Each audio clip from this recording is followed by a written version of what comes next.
Okay, hello everyone. Welcome to the 2026-27 SOGS Presidential Town Hall. My name is Jenna Baklaina and I am the Chief Returning Officer for this election and I will be moderating today's town hall. I'm also joined by Emily who will be keeping time. So I'll start off by reading the land acknowledgement and the anti-harassment statement and I will then provide an overview of the structure of tonight's town hall before getting started with questions. So the land acknowledgement. Western University is situated on the traditional territories of the Anishinaabeg, Haudenosaunee, Lenapewauk, and Attawandaron peoples, who have long-standing relationships to the land and region of southwestern Ontario and the City of London. The local First Nation communities of this area include Chippewas of the Thames Nation, First Nation, Oneida Nation of the Thames, and Munsee Delaware Nation. In the region, there are 11 First Nation communities and a growing Indigenous urban population. SOGS values the significant historical and contemporary contributions of local and regional First Nations and all of the original peoples of Turtle Island. I will now read our anti-harassment statement. The Society of Graduate Students is made strong by colleagues striving together to improve our working and learning environment and to preserve the rights that we have struggled to achieve. Mutual respect is the cornerstone of this cooperation. Every member of the society is entitled to be free from discrimination and harassment on the basis of age, sex, gender, class, color, national or ethnic origin, race, religion, creed, marital status, ability, sexual orientation, language, or political belief. Members are entitled to be free from personal harassment in the form of bullying. This may include, but is not limited to, adverse treatment, inappropriate gestures, remarks intended to intimidate or degrade, and exclusion based on discriminatory grounds. If any of us experience harassment during this town hall, let those of us who are involved seek an informal resolution through direct and peaceful discussion. If this initial approach is unsuccessful, then please contact me, the CRO, to discuss the situation and possible responses. If this is not successful or possible, the constitutional and policy mandates on the issue of harassment will be fully and quickly enforced. Harassment in all its forms detracts from and weakens our common purpose. Every member of our society is responsible for fostering an environment free of discrimination and harassment. Let us treat each other with dignity and respect. So thank you again, everyone, for joining us today. I'll now go over the structure of the town hall. The town hall will consist of a structured and open question period. In the structured question period, I'll ask a total of 3 questions, and each candidate will have a maximum of 2 minutes to answer the question.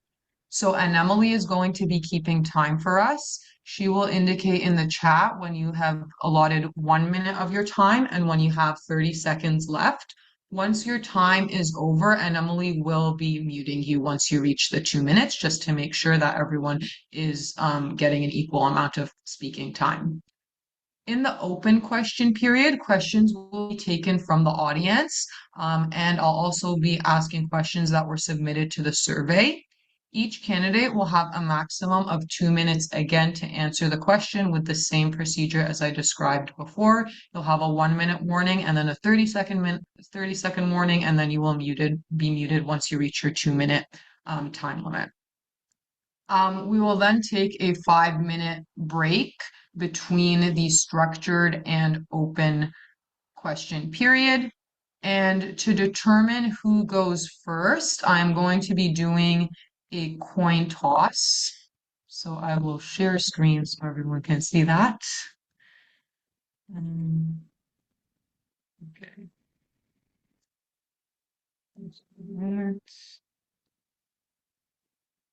Okay. So previously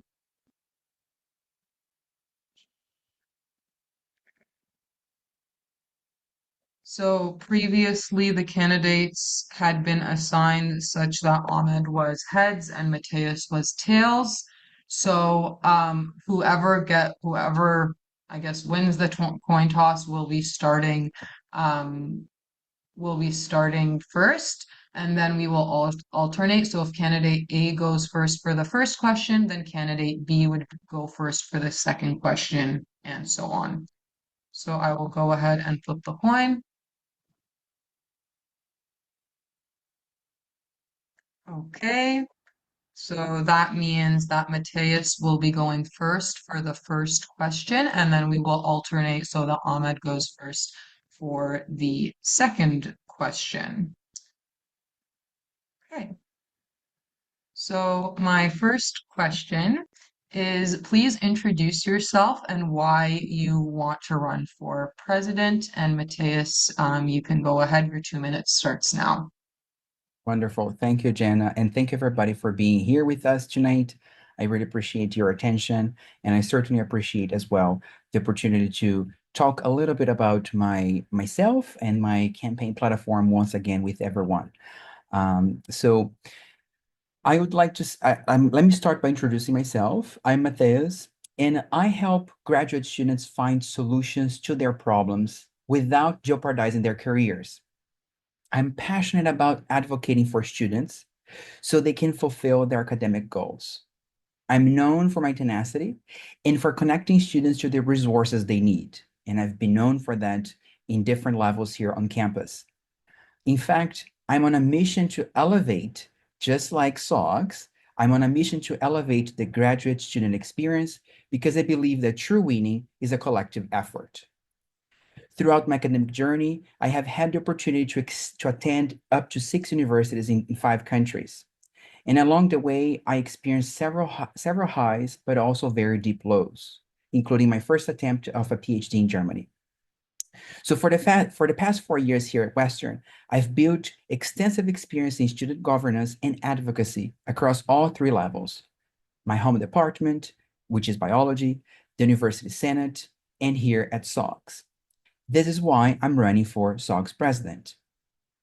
That's why I would like to say that the time has come for me to use my skills on the strongest platform for graduate student advocacy on this campus. If elected, my mission will be to build on SOG's legacy and strengthening the services and advocacy that we already have. My vision is a more equitable and constructive graduate experience guided by collectivism, pragmatism, and accountability. Thank you. Thank you. So I will now turn it over to Ahmed. The question again is, please introduce yourself. Why do you want to run for the position of president? And your 2 minutes starts now. Thank you so much for the opportunity, Jana, and thank you so much, and Emily, for keeping the time, and everyone else for attending. I'm just really glad to be here to be able to talk about my platform and why I'm running for SOG's president. So my name is Ahmed Awan. I'm a first-year master's student here in the Department of Epidemiology and Biostatistics at the Schulich School of Medicine, and I completed my undergraduate degree here at Western as well. I think why I'm running for SOGS under sort of the platform campaign point of building a SOGS where sort of everyone belongs, and that's something that's really, really important to me. During my undergraduate experience, I saw that the University Students' Council was such a big source of support for students in their undergrad degree.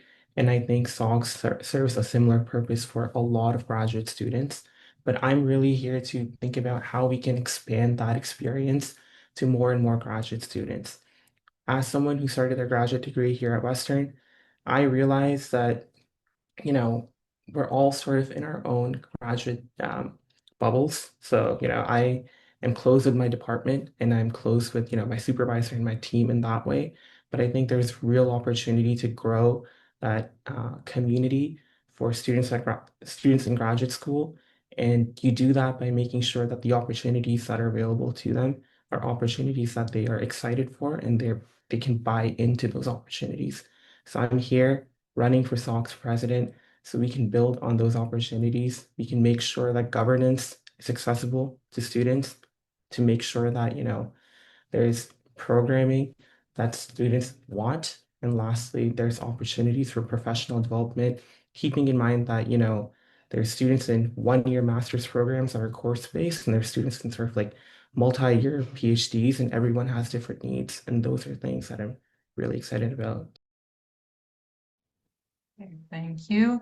The second question, which Ahmad will be answering first, is what do you hope to achieve in your term if elected? And your 2 minutes starts now. Yeah, thank you so much. So for my platform, I'm running on sort of three main points, and I can speak to them a little bit today in this town hall, but I would also encourage everyone to check out my social media at Awan for SOGS President, which is a really great source where I lay them out all out.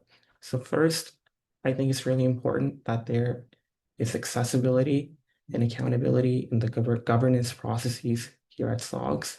What I mean by that is that oftentimes I think it's really important for there to be involvement with the graduates, really important for the graduate student body to be involved within SOGS to that degree. And I think what I've noticed in my graduate experience right now, but also just generally, is that not a lot of students sort of know what SOGS is, or they're not as involved, or they don't necessarily see the value in what SOGS provides, even though SOGS provides really important services like the health plan, right? So that governance piece is really important to me. Secondly, my second pillar is presence and belonging. So what can we do to make sure that students can buy into the opportunities that are present to them within SOGS, and how can we really improve that? And lastly, I'm really running on a platform of improving opportunities for diverse graduate student pathways. And that's something that I touched on earlier, but students are here for different reasons, whether that be a master's program or a PhD program, and they have different sort of goals. And just to sort of recognize that students might have goals outside of academia and be able to accommodate that. So I think that's why I'm running, and that's what I would hope to accomplish. Thank you. Thank you. So the same question for Mateus. What do you hope to achieve in your term if elected? And your 2 minutes starts now. Wonderful. Thank you, Jana. So let me just get started. I would like also to emphasize that you can check my platform in more detail in my website, matthiasforsogs.com, but I will try to give a highlight of what my platform looks like. So if elected, the first thing I want to achieve is continuity with purpose. Make no mistake, everybody, this is a major transition year for SOGS. Governance and advocacy experience will be paramount for the continuing progress of the society, particularly with the technological and societal challenges that are guaranteed to disrupt our graduate lives in the coming months. After 2 successful consecutive terms, much of the current leadership seems to be leaving. My priority then would be to build on their excellent legacy and make sure this is not a year of complete institutional reset. Long-term projects that oftentimes are guided by our strategic plan, the board of directors and council, need institutional knowledge to be executed. I have that knowledge, and I would be thrilled to use my knowledge for our shared goals. At the same time, I want to move the needle a little bit and nudge SOGS towards some topics that I believe to be priorities in our current landscape. These topics are support services and strategic alignment, society's agility and financial preparedness, and job readiness and AI literacy. That means a sharper focus on career development and paths outside of academia. That means the promotion of constructive and ethical development of AI technologies, and the continued investment in advocacy and strategic planning and the services our members rely so much on. These challenges demand not only agility, but preparedness grounded in experience. I'm ready to deliver that. Thank you.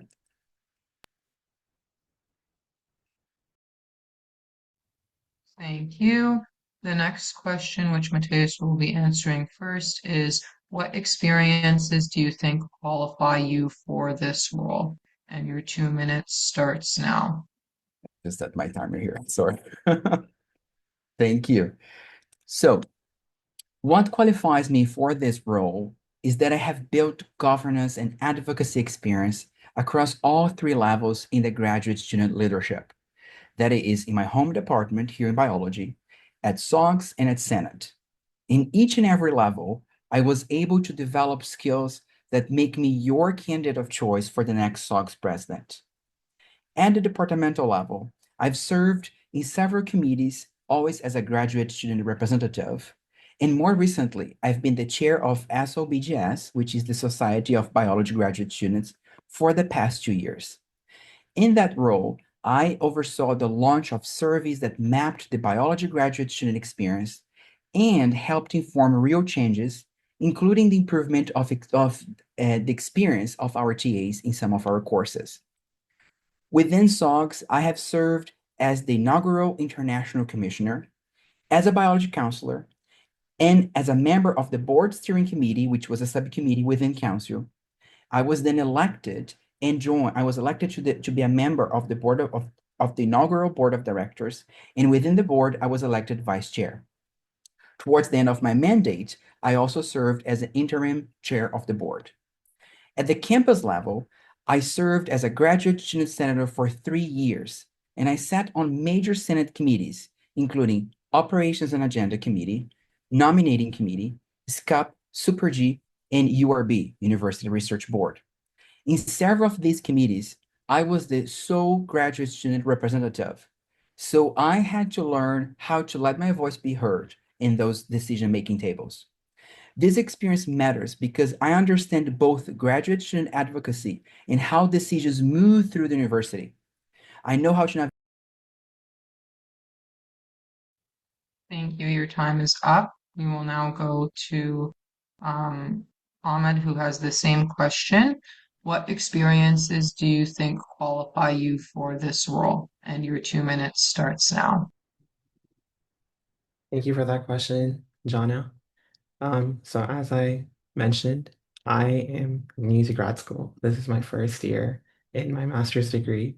And so my experience within the graduate space might be limited, but I do think I bring a lot of experience both from my undergraduate degree and from my involvement within my community and at Western outside of it. I think one of the experiences that I really want to highlight is that I have been sort of in the nonprofit space for 6 years, 6 continuous years. And within that space, I've seen us grow. So I was a part of a nonprofit state woke event NPO, and we were operated at the intersection of sort of social justice and creativity, and we really wanted to make sure that students and community members within the Peel region had an opportunity to share their voice and their artistic vision. And for me, within that experience, I led a variety of programs. I was the lead for programs for a year. For another year, I was a lead for program evaluation. So I really sort of understood how that process worked on the back end. In addition to that, I've been involved within my department for the last 3 years. I did a Bachelor of Medical Sciences, so I was in my department from the third year of undergrad, and now I'm within that same department, now the Department of Epidemiology and Biostatistics. So I was a part of my undergraduate student council as a VP of communications, and then within our graduate student council, I'm the communications coordinator. And in addition to that, I'm the chair of the Canadian Society of Epidemiologists and biostatisticians within my department. Another experience that I think really equips me to sort of take on this. Thank you. Your time is up. Thank you both for your responses during the structured question period. This is the end of the structured question period, and we will now take a 5 minute break. So we will return at 6:25. Following that, it will be an open question period. So for attendees, you can put if you have any questions for either of the candidates, you can put those in the chat. If you would like, you can also message them directly to me if you prefer to remain anonymous. Okay, and I will see everyone at 6:25. Thank you, everyone.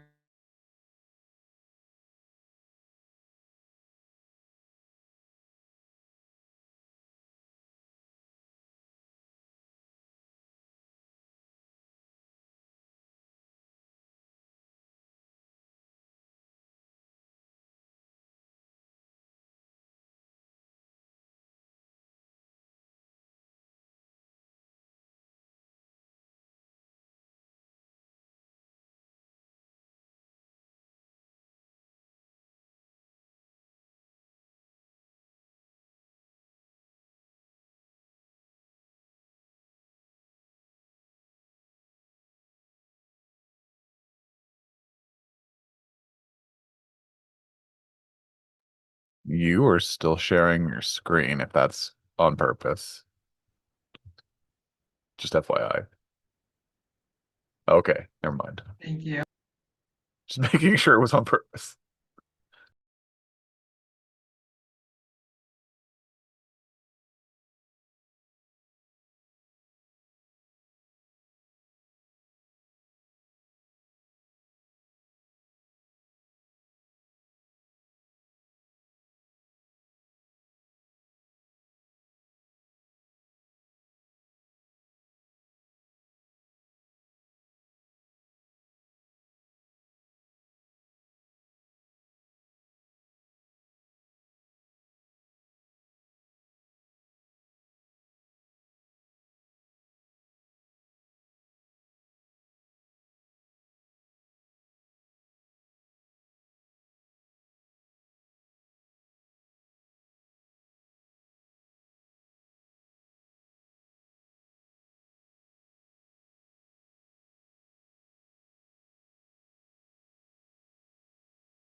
Okay, welcome back, everyone. So we'll get started with the open question period.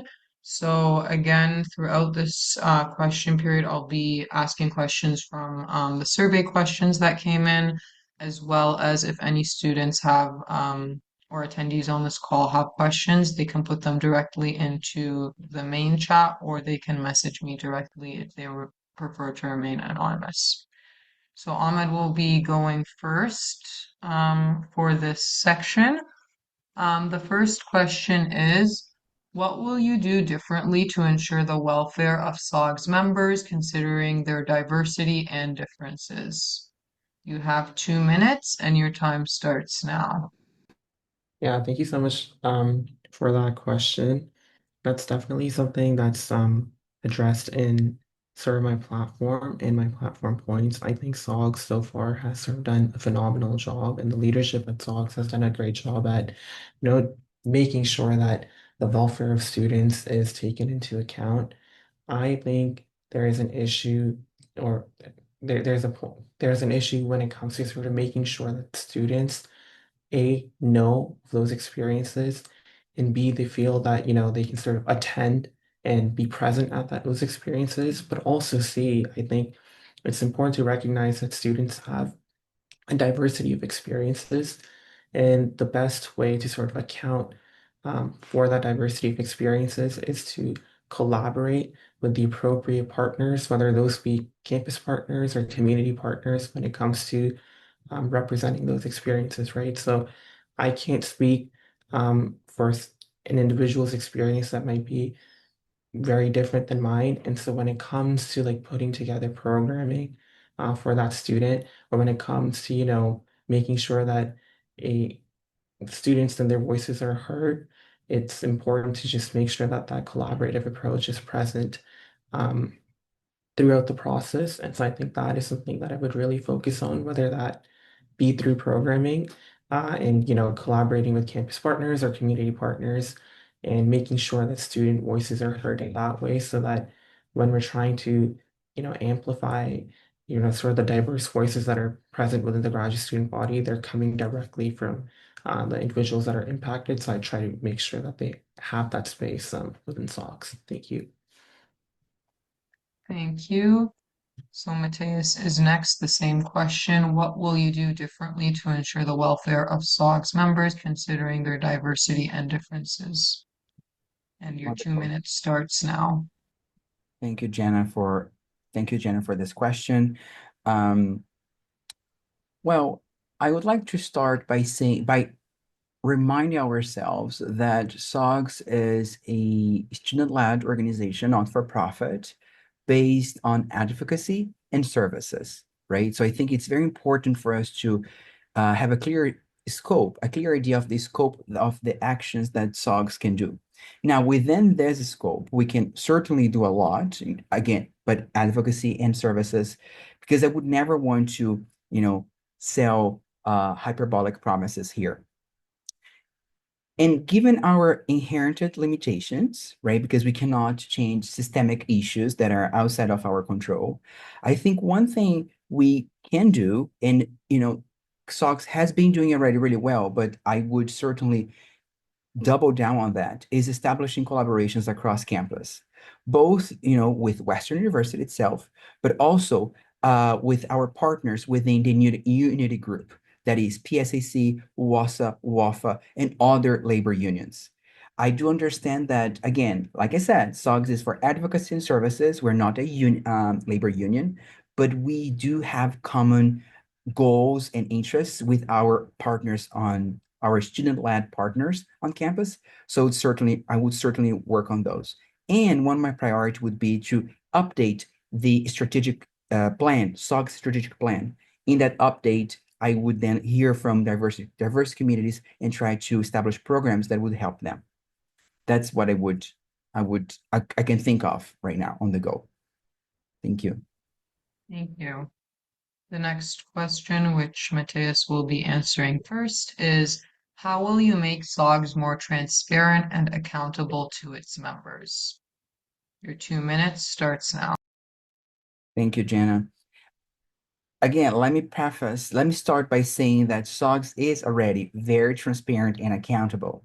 In fact, if anyone in here has attended the last AGM, which I can see several familiar names, you will know that our outgoing VP Finance has really emphasized that.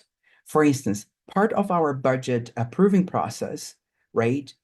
We don't necessarily need the consultation with a few stakeholders, but we make sure to have that consultation.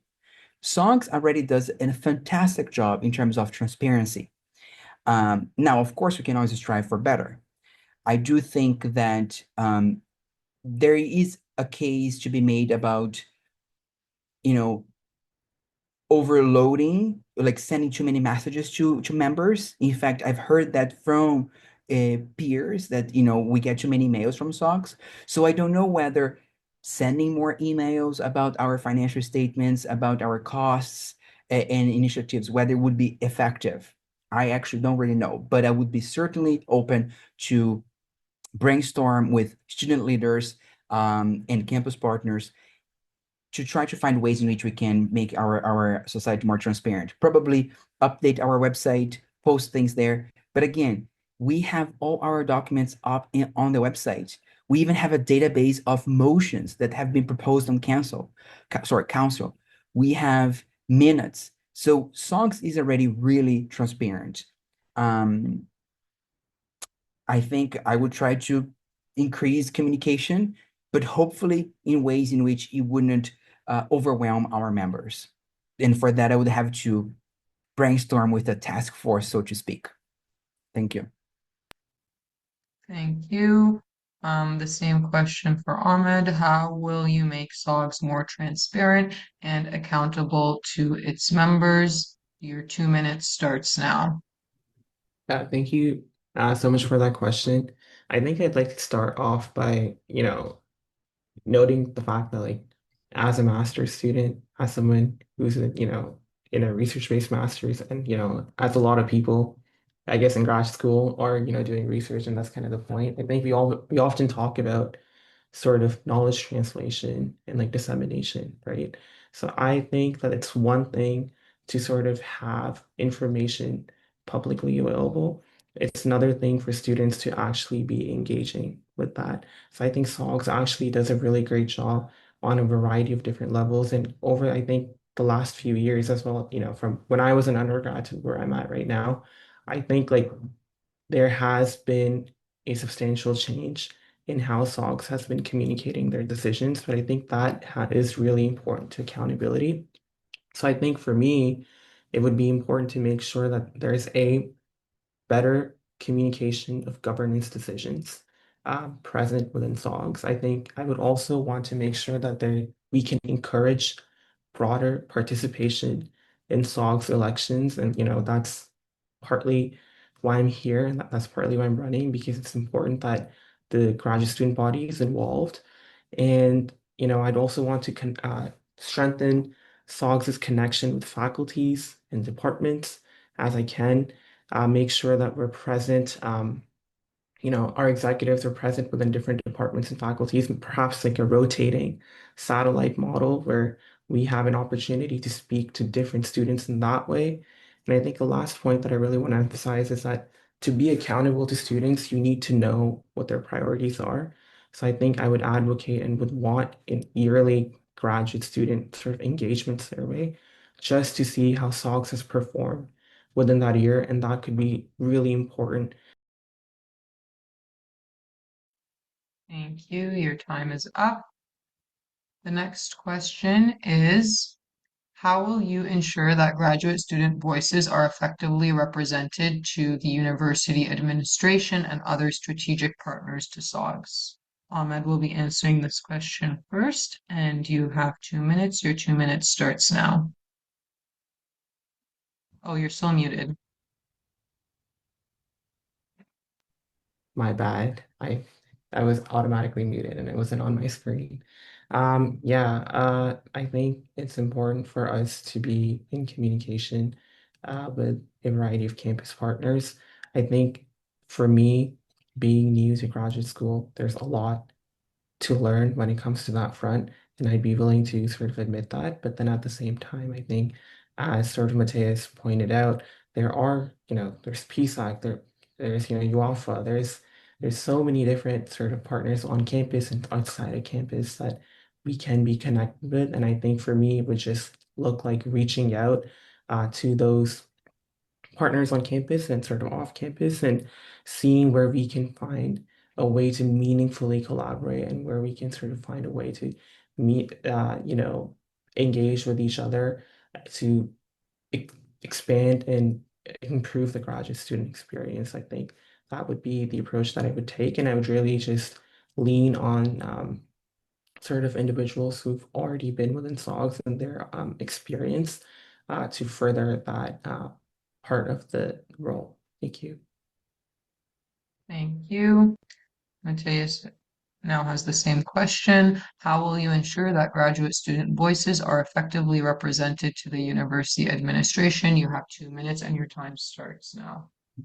Thank you, Jenna. I actually really liked this question because it allows me to showcase the importance of experience and network, right? So in fact, I would answer this with an anecdote that happened today.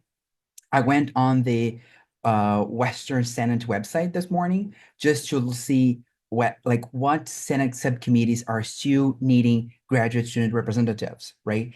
And in fact, I was surprised to know that one of the most important committees in Senate, which is the nominating committee, still doesn't have a graduate student in there.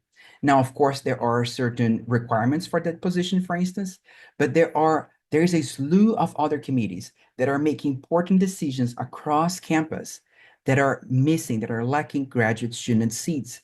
Sorry, are lacking graduate student representatives. The seats are there, but they are vacant. So given my experience at Senate and with other campus leaders, both from PSAC and WAFA and WASA, for instance, I would certainly connect the dots that need to be connected and make sure to put out nominations of students from diverse graduate communities in those important seats, in those tables where decisions are being made, right? Like I mentioned, given my experience in Senate, in all the committees I've sat, often 90% of the time, I was either the only graduate student representative or I had just another graduate student representative with me. So given that experience that I have, that I know the committees that need to be filled with graduate students, I would make sure to tap into my network. I would reach out to equity deserving communities from our graduate student body and encourage their nominations and hopefully get these partners in the decision-making tables. So that's the first thing comes to mind. Thank you. Thank you. The next question, which Mateus will be answering first, is what is your plan to address the rising cost of living for graduate students? You have 2 minutes and your time starts now. Thank you. Again, I would like to remind ourselves that SOGS is here to elevate the graduate student experience, right? That is stipulated in our strategic plan, for instance. And we are an institution organization for advocacy and services. Now, SOGS itself cannot change systemic issues, including the rise of living costs, right? However, we can help on a case-by-case basis students that are in greater need. So I think that, again, advocating with at the administration, right? So establishing connection with the administration and hopefully even renewing that SOGS bursary that was secured a few years ago by an excellent executive committee, right? So we are coming to an end of that agreement. And establishing, like adding a renewal clause to that agreement would be one of my top priorities because Western itself is much better positioned to really change, to help change those systemic issues. So that is one thing. The other thing I would like to do is continue strengthening the relationship with PSAC. PSAC has been a fundamental partner for SOGS, particularly in the front line of helping students who no longer have TA-ships, right? So I would certainly, have regular meetings with the PSAC president, and I would make sure that we can continue to tap into their resources to help our students who no longer have TA-ships, for instance. And whenever and wherever possible, I would if I am elected with my incoming VP Finance and consultations with the graduate student community, I would try to change our budget as much as possible to increase bursaries and subsidies. Now, again, I don't want to sell false promises. I cannot change the rise of living costs for all graduate students. Thank you. The same question for Ahmed. What is your plan to address the rising cost of living for graduate students? You have 2 minutes and your time starts now. Yeah, thank you for that question. I'd like to follow up from Mateus's points actually in the sense that, SOGS is an organization that offers services to graduate students, and then it also has sort of an advocacy pillar built in to it. Now, when it comes to that advocacy front, there's a lot of different ways that SOCs can ensure that students have, students and graduate student voices are being represented appropriately to different and relevant bodies. So that might be advocating on the provincial level, or that might be advocating on the federal level. It can also look like making sure that students are well informed about the variety of ways that they can, sort of, you can't get rid of the cost of living crisis per se, but you can make sure that students can, navigate that more appropriately, right? So part of that looks like advocating for graduate student housing, perhaps at, Western residences, right? Making sure that we can there's a specific allocation for students in that way. It can look like more education in terms of, legal legal support and sort of rights education for students, right? Like tenant rights, and making sure that that is built into either SOCs or, students can, have access to those opportunities, or those opportunities are promoted through SOCs. And then it could also look like perhaps an expansion of the food bank, or, financial literacy is, I think, another big thing that, I woてsay, got into. Maybe I learned later than most in the sense that I only, started being, well, like financially literate to the extent that I wanted to maybe two years ago. So I think it's just really important to make sure that students have. Thank you. Your time is up. The next question, which Ahmed will be answering first, is if elected, what would be your top three priorities in the first 100 days? You have 2 minutes and your time starts now. Please make sure you unmute yourself. Yeah, it's just, when you get unmuted, you can forget. But yeah, I think in terms of my top three, my priorities in my first 100 days, I guess if I get elected on the 15th, but I guess if I were to start my term on May 1st, part of my priority would be orientation. Orientation comes around, in September, and I would be really um, interested in making sure that we can plan a student experience that, get students engaged from the get-go. So that might look like working with, the relevant committees and with the relevant sort of VPs to make sure that that is on track. Then an additional priority for me in those first 100 days would be to really take a look at the health plan, because we are tendering the health plan this year. So I think it would be just important to see where that process is going and really prioritize, you know, making sure that that is being communicated. And I think my last priority would be to just make sure that we are thinking about how we can improve our communications with our graduate student body of all the sort of work that we're doing to get them looped in. And I think I'd also want to collaborate with faculties to make sure that we're present from the get-go come September, when a lot of new graduate students will be, joining us for their studies. Thank you. Thank you. The same question for Mateus. If elected, what would be your top three priorities in the first 100 days? You have 2 minutes and your time starts now. Thank you, Jenna. Just before I list my priorities, I want as well to remind ourselves that the SOG's president mandate lasts only 1 year.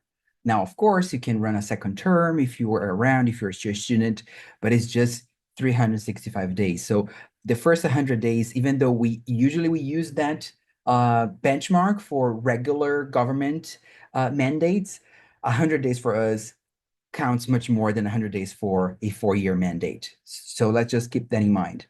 Now, I will actually visit here my website, mateusforsog.com, just to talk a little bit about my priorities, right? As I mentioned, my three pillars are support services and strategic alignment, society's agility and financial preparedness, job readiness, and AI literacy. Now, these pillars, they did not come up out of thin air. I came up with them from conversations I've been having with student leaders, campus partners, and graduate students across campus. So I was really able to collect all this information and come up with the synthesis of priorities. But within these 3 points, I really want to emphasize the strategic alignment and support services. The first one being the possible health plan tendering. Now, it is true that we might go on tendering, but it is also true that we can just postpone the tendering for the future, because right now our current insurance provider and broker are working really well with us, and we can just continue as we have been with them just for 3 years, so we can continue. We do not need to do the tendering this coming year, for instance. Other than that, I would certainly do the data analysis for the various surveys that have been just sent, like advocacy survey, AI policy survey, and I use these information to update our strategic plan. So within my 100 days, my priorities will be within strategic alignment and support services. Thank you. That concludes the open question period. Each candidate will now have 1 minute to give any closing remarks to voters, and we will be starting with Mateus. You have 1 minute to give any closing remarks, and your 1 minute starts now. Thank you. Well, I hope that tonight I've conveyed the message that I have the skills and experience necessary to help us all navigate the current challenges of our graduate student journey, right? As I mentioned, as I hope to have conveyed, being SOG's president is not easy. It's not for the faint of heart. And you really need experience to hit the ball rolling from day one, because 100 days in a 1-year mandate is much more than 100 days in a 4-year mandate. I do believe that my connections on campus that I have nurtured in the past 5 years will be fundamental for a successful mandate and will let me amplify the voices of our graduate students. Not only that, it will help me strengthen the connection that SOGS has already nurtured recently, and that will then amplify all our causes. For instance, the common causes with PSAC, WOFA, and WOSA. So thank you, everybody. Thank you. We will now go to Ahmed. You have 1 minute to give any closing remarks to voters, and your 1 minute starts now. Thank you, Jana. And again, thank you, and Emily, for keeping the time. For everyone else who attended here virtually, and also if people are watching after it's recorded, thank you for engaging with the election process.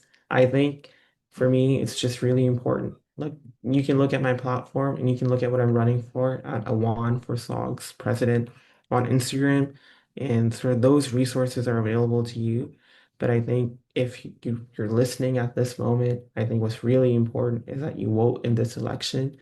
You make sure, you communicate that with your friends and your peers and your colleagues, because I think a strong mandate for either Mateus or I is really important for us to, do the things that we would want to do, and like do them with the confidence that we're voted in to that role to represent the student body. And that can only happen if there is, that engagement from the student body. Thank you. Your time is up. Thank you to both candidates for participating in the town hall and sharing their platforms and their thoughts with us. And thank you to all the attendees. I just wanted to let everyone know that this meeting has been recorded and will be posted on YouTube after we close today. So you will have the opportunity to rewatch if you would like. And I also encourage you to share it with other graduate students and colleagues who may have not been able to join us today. Voting will occur from Monday, April 13th at 12 p.m. to Wednesday, April 15th at 12 p.m. And I encourage everyone to participate and make sure that your voice is heard during this election process. Thank you, everyone, and have a wonderful night. Thank you, everyone, and thank you, Jana. Thank you, Janet. Thank you, everybody. Thanks, Emily.